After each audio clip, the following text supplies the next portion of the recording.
मंच पर विराजमान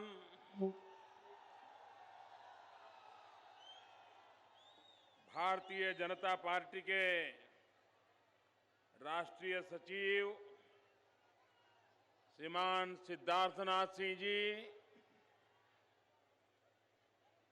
गोरखा जनमुक्ति मोर्चा के अध्यक्ष श्रीमान बिमल गुरुंग जी,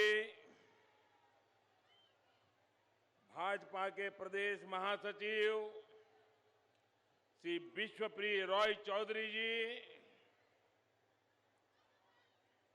ग्रेट कुछ बिहार पीपल्स एसोसिएशन के चीफ पैट्रन महाराजा अनंत राय जी, यहां के हमारे अध्यक्ष श्री गंगा प्रसाद जी, श्री मनोज टिग्गा जी, श्रीमान रविंद्र जी, श्रीमान जॉन बारला जी और विशाल संख्या में पधारे हुए मेरे प्यारे भाइयों और बहनों,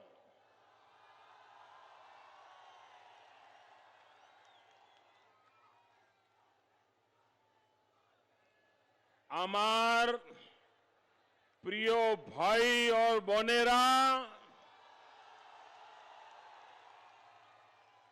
আমি জানি আপনারা চায়ওয়ালা,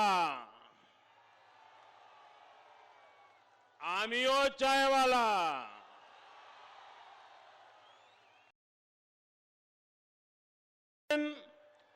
আমিও ছোটবেলায় চায় বিক্রি করতাম। আপনাদের সমস্যাগুলোর সমাধান করতে চাই, তাই আপনাদের आशीर्वाद चाहिए।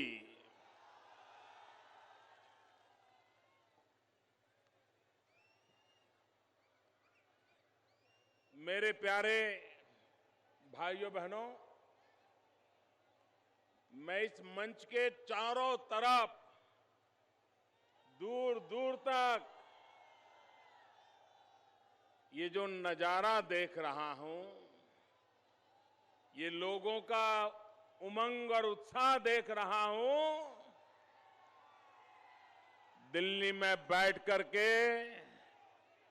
मुझे भी अंदाज नहीं आ सकता है कि परिवर्तन की ऐसी एक आंधी यहां आई है।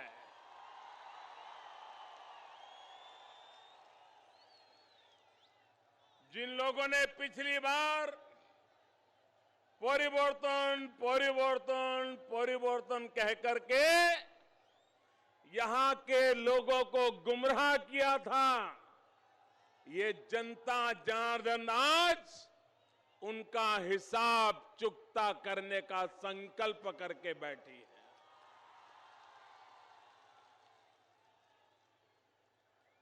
पिछले चुनाव में तो हम सुनते थे,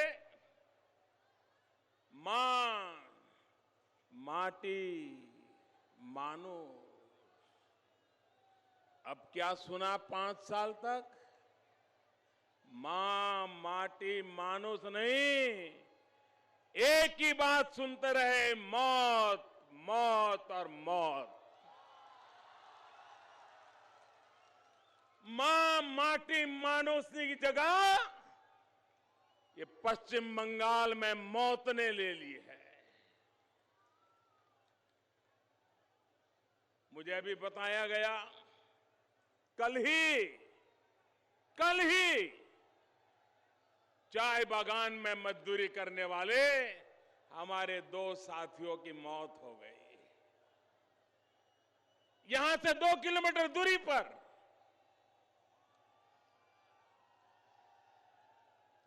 कारण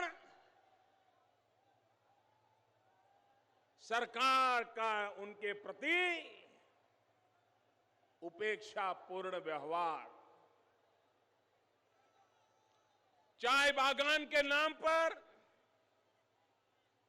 कंपनियों के साथ मिली भगत करके अपनी राजनीति चलाना और आपने देखा होगा नारदा, नारदा मालूम है ना? टीवी पे आया, टीवी पे ये मां माटी और मानुष वाले मनी ले रहे थे, मनी।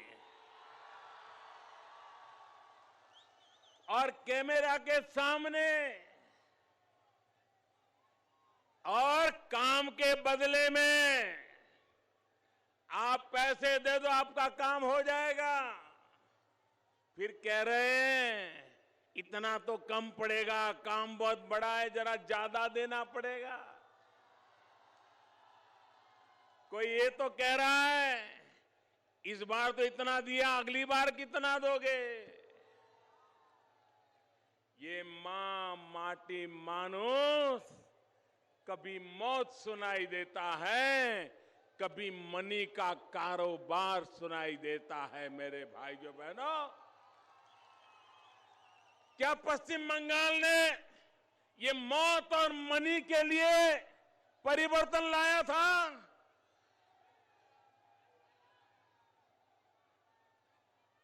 और मैं तो हैरान हूं, जब पिछली बार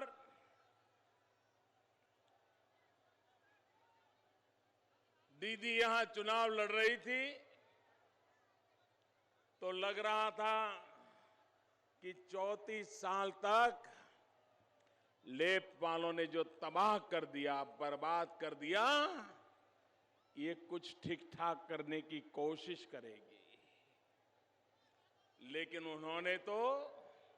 उन्होंने जो काम किया था उसी को आगे बढ़ाया और बर्बादी ले आए और बदनामी ले आए और नई मुसीबतों को ले आए। भाइयों बहनों, चुनाव के अंदर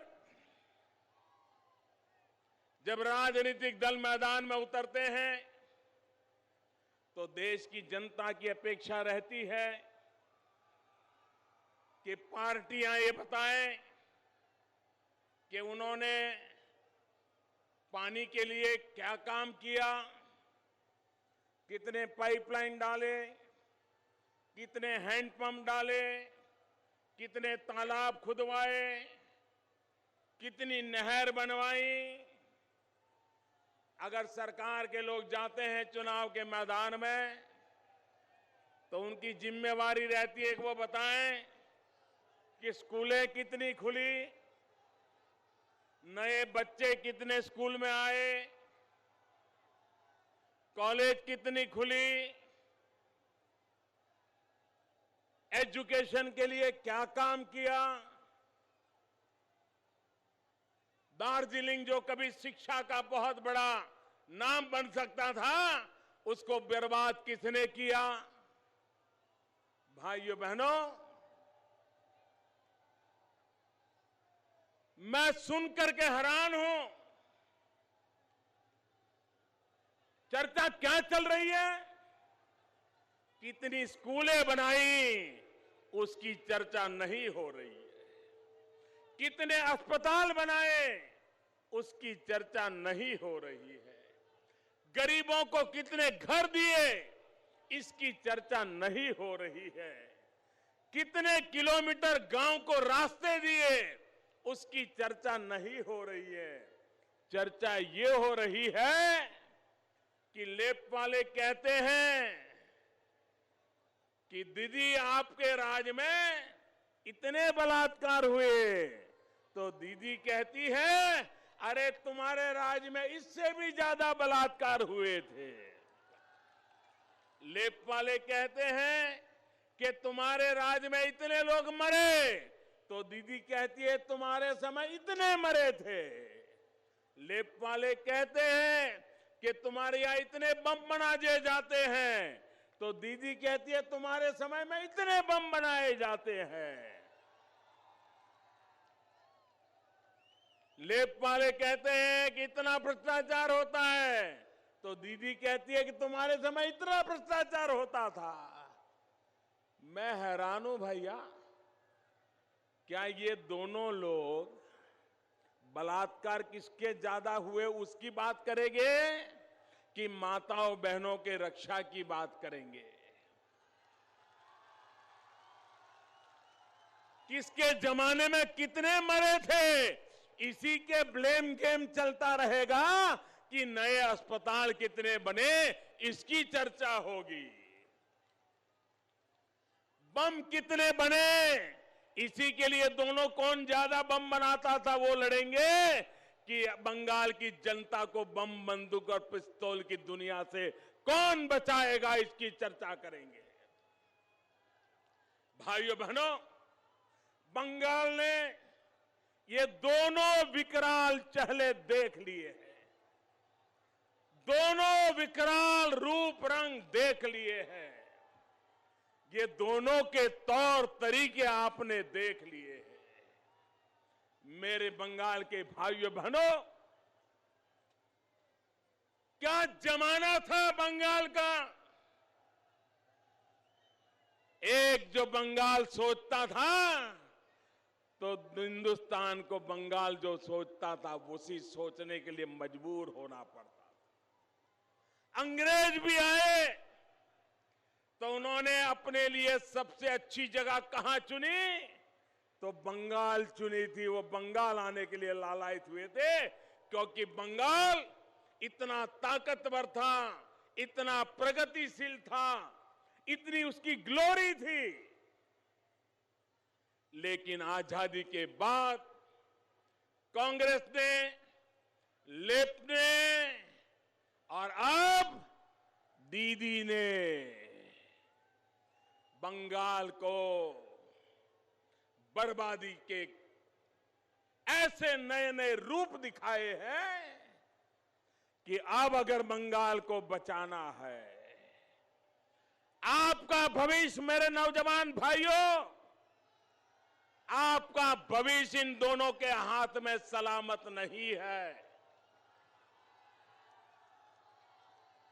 ये लेफ्ट हो या दीदी हो, ये आपका भाग्य सुरक्षित नहीं कर सकते। और मैं तो हैरान हूं, एक ऐसी मुख्यमंत्री, जब भारत सरकार बड़े महत्वपूर्ण निर्णय करने के लिए मीटिंग बुलाती है जिसमें राज्यों की भलाई के लिए चर्चा होती है, राज्य अपनी बात रख सकते हैं, ये दीदी को दिल्ली में मोदी जब से प्रधानमंत्री बने हैं मीटिंग में बुलाते हैं तो मीटिंग का बहिष्कार करती है, आती नहीं है।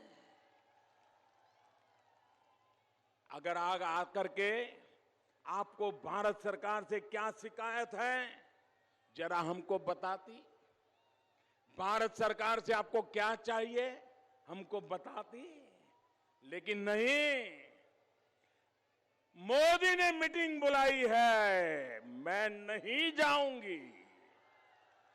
बंगाल का नुकसान हो तो हो, बंगाल बर्बाद हो जाए तो हो जाए, बंगाल के नौजवानों का भविष्य तबाह हो जाए तो हो जाए, लेकिन मैं मुख्यमंत्री ऐसी अपने आप को मानती हूं कि मैं प्रधानमंत्री की मीटिंग में भी नहीं जाऊंगी। लेकिन ममता दीदी मोदी की मीटिंग में तो आने से कतराती है, लेकिन जब भी दिल्ली आती है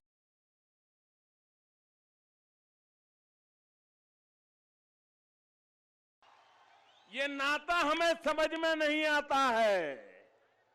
यहां तो लेफ्ट और कांग्रेस वाले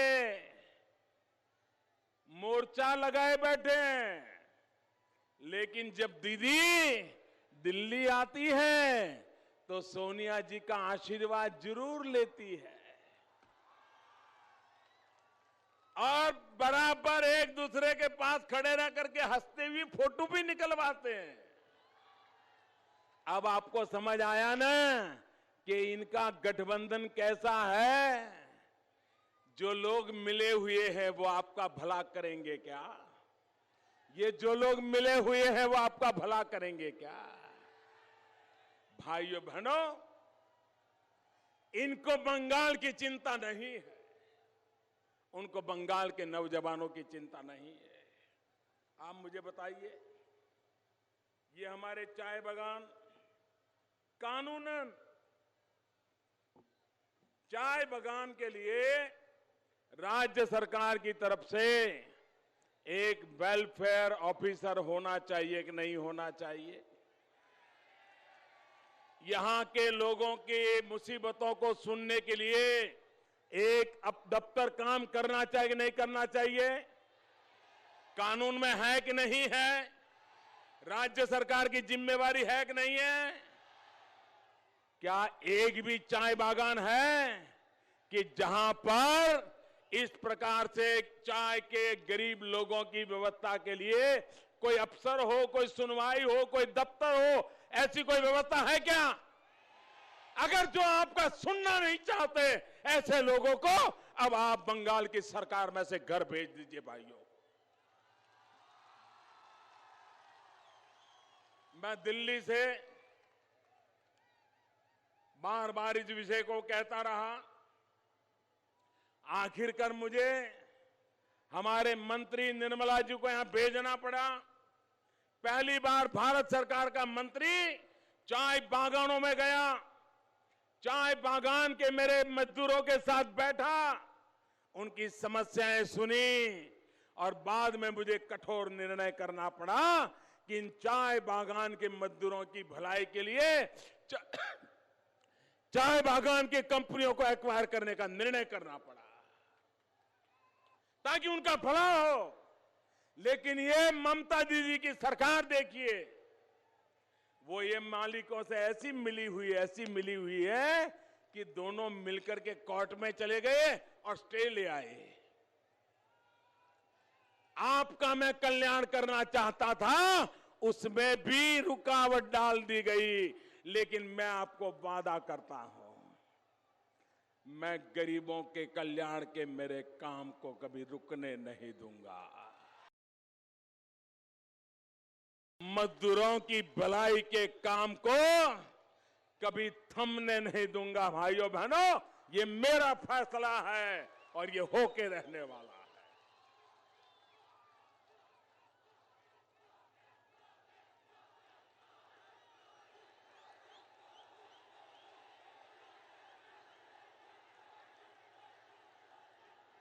भाइयों बहनों,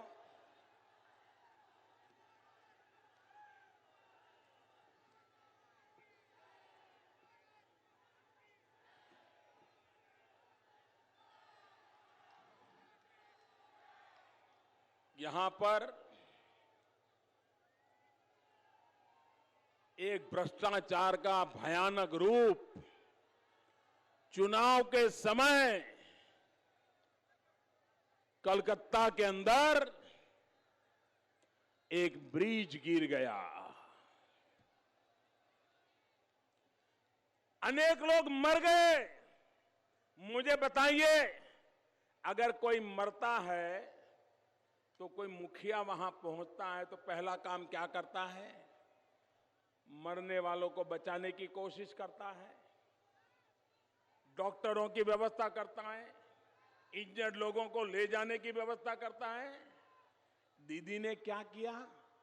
वहां पहुंचते ही पहला काम, ये तो लेप वालों ने कॉन्ट्रैक्ट दिया था, अरे लेप हो राइट हो, अरे वो मर रहा है, पहले उसकी तो चिंता करो दीदी। अरे मौत की तो इज्जत करो। लेकिन उनको तो कुर्सी ऐसी नजर आती है कि उनको मरे हुए लोग नजर नहीं आते थे, लेप वाले नजर आ रहे थे और वहीं पर ब्लेम गेम शुरू कर दिया। और बेशर्मी देखो, इतना बड़ा हादसा हो गया। मैं जरा दीदी को पूछना चाहता हूं कि आप कहती हो कि ब्रिज का कॉन्ट्रैक्ट तो लेप वालों ने दिया था, मुझे बताइए, जिस दिन ये ब्रिज का काम पूरा हो जाता, बन जाता और उसका उद्घाटन करने के लिए आप जाती, तो आप क्या बोलती दीदी बताओ? आप ये बोलती कि लेप वालों ने ब्रिज बनाया, मैं उनका अभिनंदन करती हूं, ऐसा बोलती क्या? आप ये कहती कि देखो मैंने आपके लिए ब्रिज बनाया और आप रिबन काटती, दिया जला देती। लेकिन अब जब गिर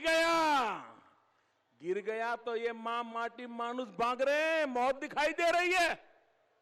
ये मनी और मौत का कारोबार है कि विवेकानंद सेतु टूट गया। भाइयों बहनों, यहां तो एक सिंडिकेट चलता है, सिंडिकेट।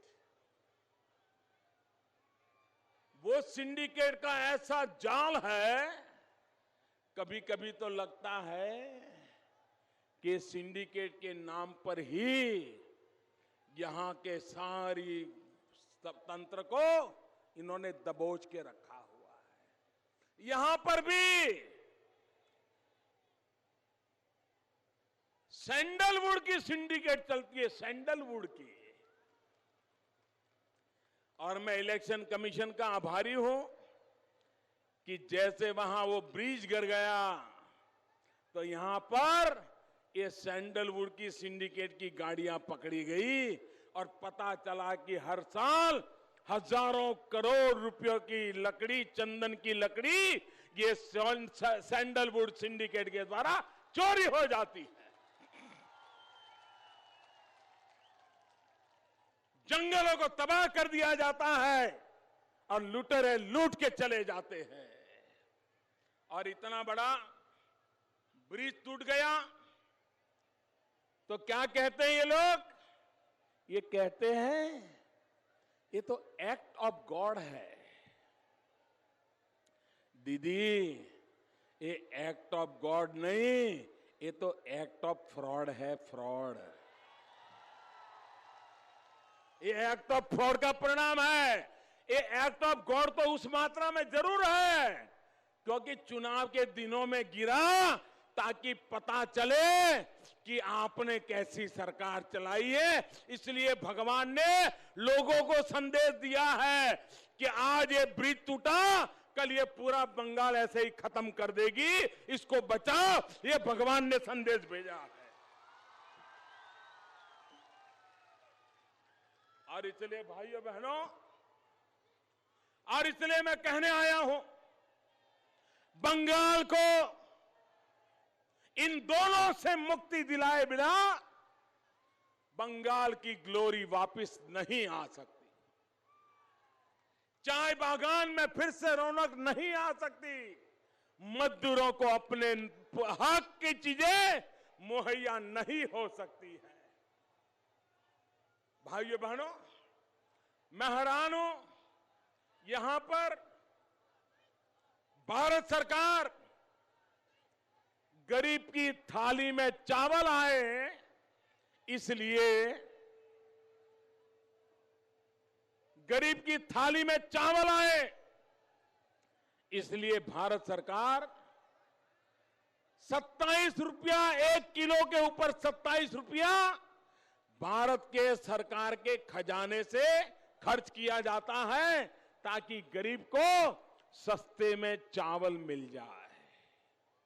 भाइयों बहनों, यहां पर मजदूरों को पीडीएस सिस्टम का भी जितना लाभ मिलना चाहिए उतना मिल नहीं रहा है और इसलिए यहां के मजदूर को चावल बाजार में महंगे खरीदने जाना पड़ रहा है। ममता दीदी, अरे चुनाव तो आएंगे जाएंगे, एक गरीब का पेट आप खाली रख करके कभी भी आप बंगाल का भला नहीं कर पाओगे।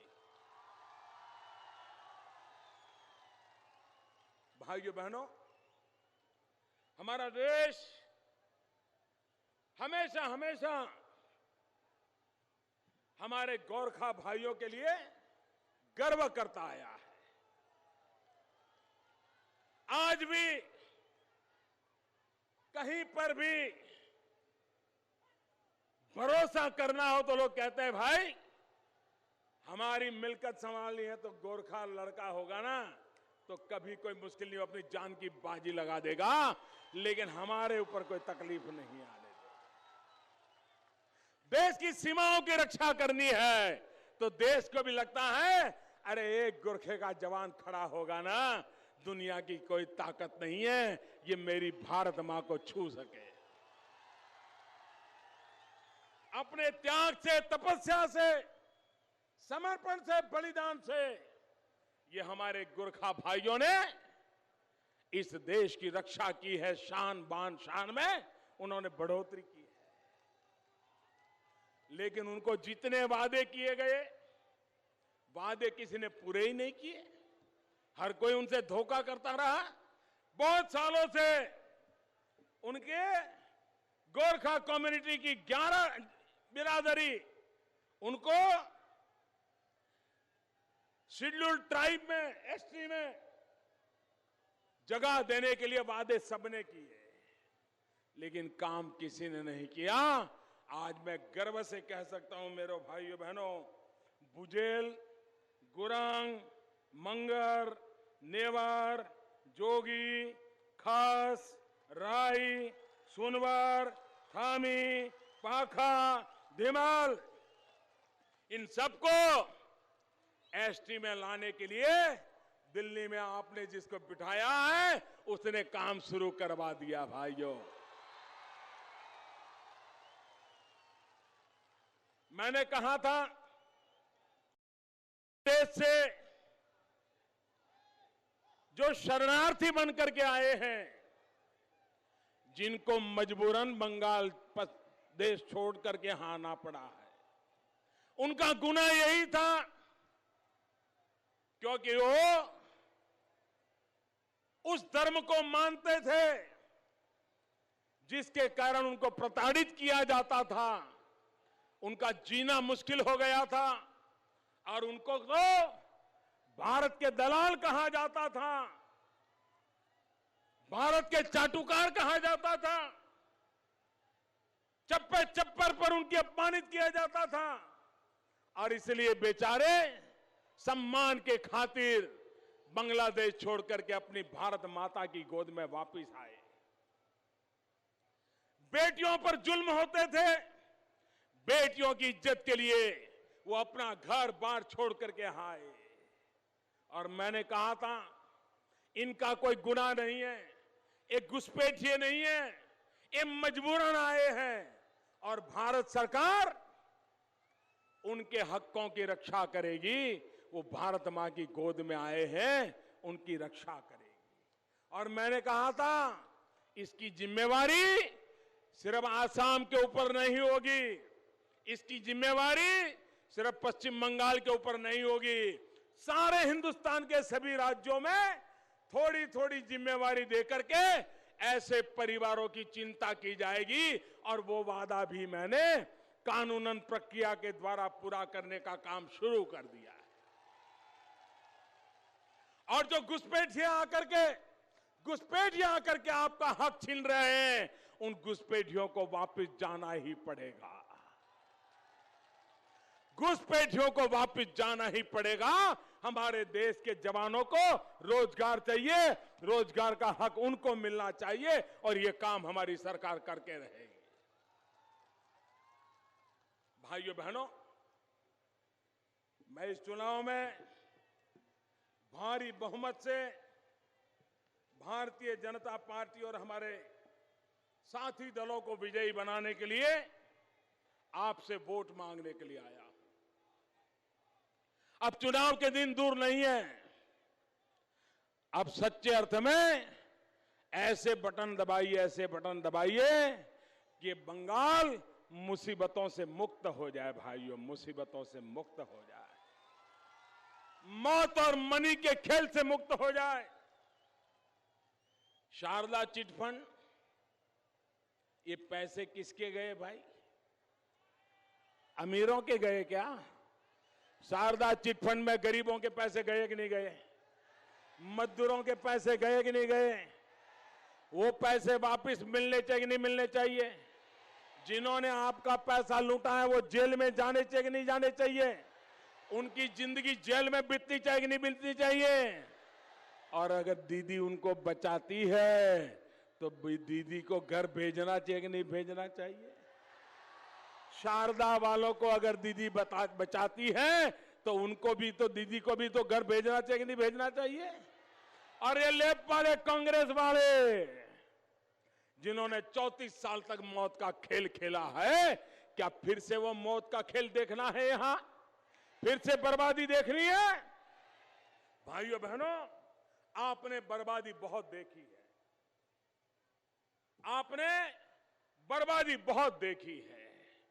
एक बार, मैं ज्यादा नहीं कह रहा हूं, 5 साल के लिए हमें अवसर दीजिए, हम बताएंगे कि सरकार कैसी होती है।